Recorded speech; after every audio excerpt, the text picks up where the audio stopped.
Assalamualaikum warahmatullahi wabarakatuh. Perkenalkan, nama saya Ewangelia Orelta Samara Pasambe dari kelas 10 IPA 6 dengan nomor absen 13. Sehubungan dengan tugas prakarya biologi, yaitu mempraktikkan budidaya tanaman pangan secara vegetatif dan generatif.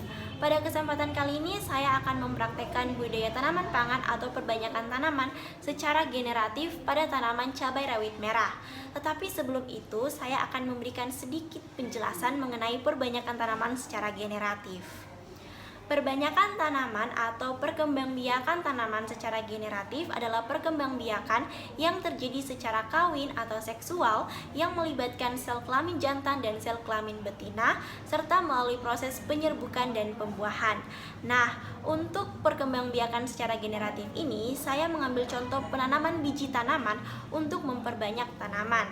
Biji merupakan hasil dari proses penyerbukan dan pembuahan.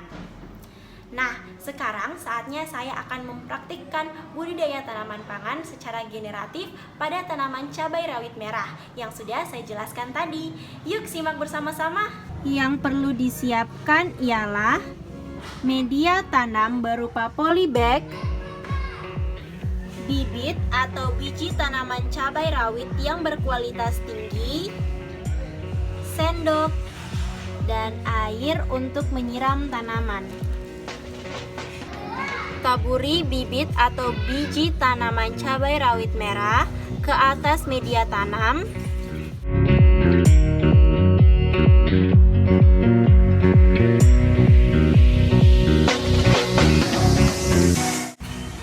Kemudian tutup dengan tanah setinggi 0,5 cm.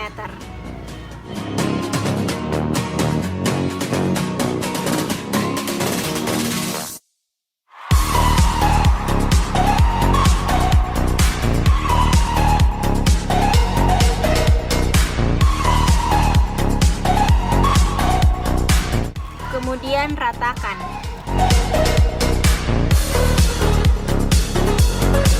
Setelah itu, siram tanaman dengan menggunakan air secara rutin.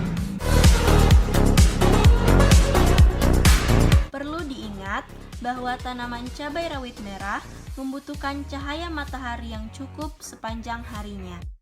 Cabai rawit merah mulai berbuah dan bisa dipanen setelah berumur 2,5 sampai 3 bulan sejak bibit atau biji ditanam dengan melakukan perawatan tanaman yang sesuai.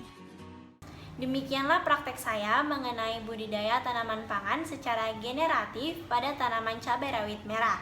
Semoga video ini dapat bermanfaat untuk kita semua. Mohon maaf jika ada kesalahan dalam tutur kata saya.